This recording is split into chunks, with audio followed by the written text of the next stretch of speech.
This evaporator is really good for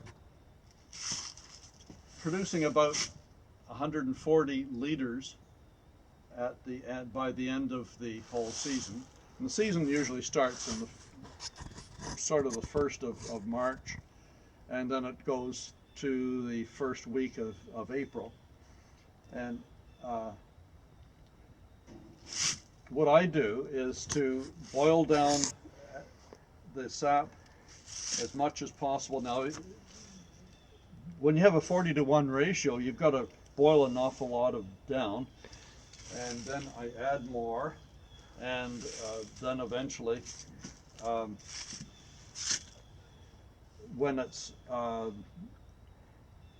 fairly thick, and I can tell that, I'll show you the gadget we use, then I can take it up for the final finishing, which is then done on my barbecue, and I'll show you that a little later. This has some challenges. I have succeeded in boiling it down so far that it's maybe only, say, got an inch of syrup or sap, near syrup, on the bottom. And then I've noticed it bubbling away and not realizing that it then burns right onto the metal.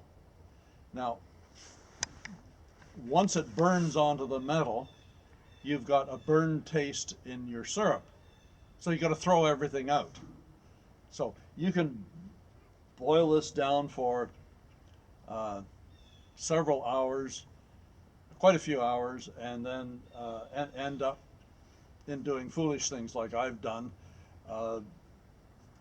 causing it to burn, and then you've got to take your whole evaporator and curlicate and water and scrub it and scrub it and scrub it so you have a nice shiny clean surface to work with. Otherwise you cannot do any of this without creating a terrible tasting syrup. So as you go along, you should taste it to be sure that you're going in the right direction. Now, the first syrup that you get out will be a light syrup. It doesn't have a lot of the ingredients from the trees, and as you proceed, it'll get darker and darker, and eventually you can end up with even black looking syrup, and different people like different tastes. Some people like the very light. All chefs use the darker either amber or black syrup because it's much more tasty when you cook with it. Now, you really don't have to have a sophisticated setup like this.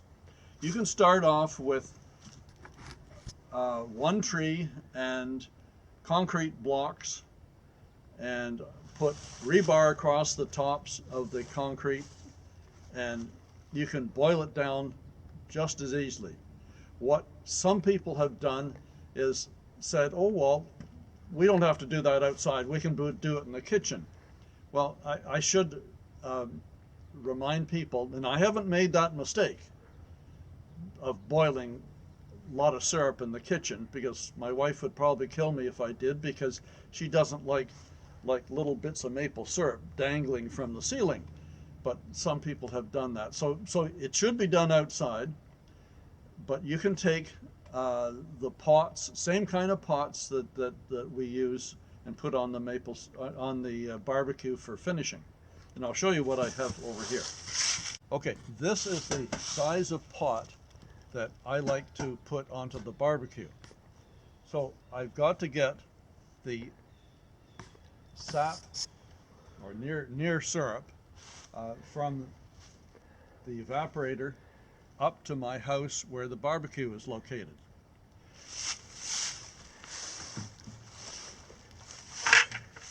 I used to have pails like this, and I would put them on the toboggan and pull them along, and some of the stuff would fall out. I wasn't sophisticated as I am now with a pail, but you can actually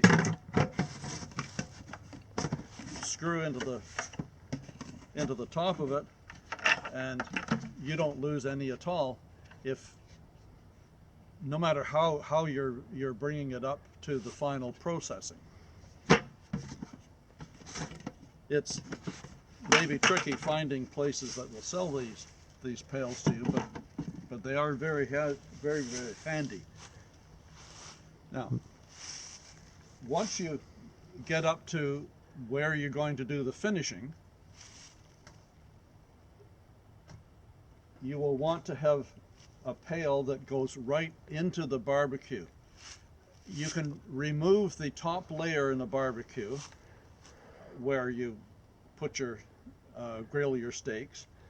Remove that, and this can be put right into the barbecue. And so when you buy a barbecue, you need to have the depths of the barbecue and the width of the barbecue that you want for the number of pails that you will use. If you're just doing one tree, that's great with concrete blocks, and you can produce your sap and get near the final stage of the maple syrup. Now, to get to the final stage of maple syrup, the easiest and simplest way is to have a thermometer. And boiling water is 100 degrees, and 7 more degrees produces your maple syrup.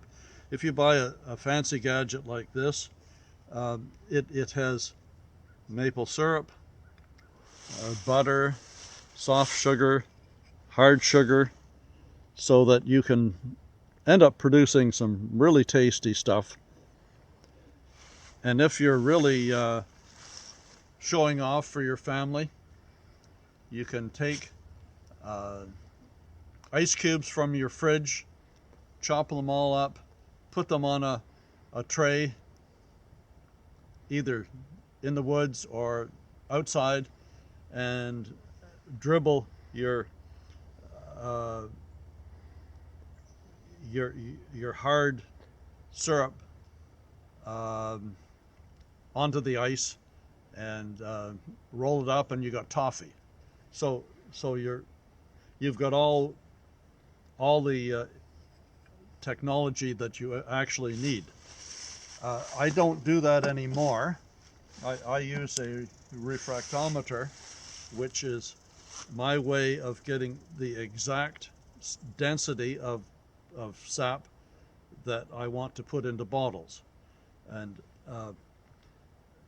the reason I do that is that it has a scale inside, and the 1 drop is put right on here, and you drop this down, you look through it, and when it's all focused, you can see exactly the density by a number, and your number should be fairly close to 6.5, and this will give you the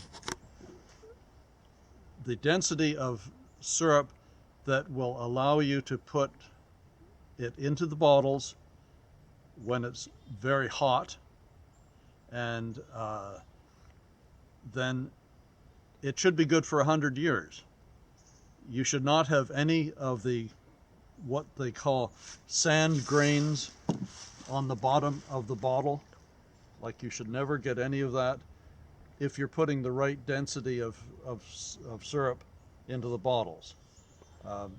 There is no such thing as sand, really, but people call it sand just because they've got a super concentrated solution, and the sugar begins to come out of the solution.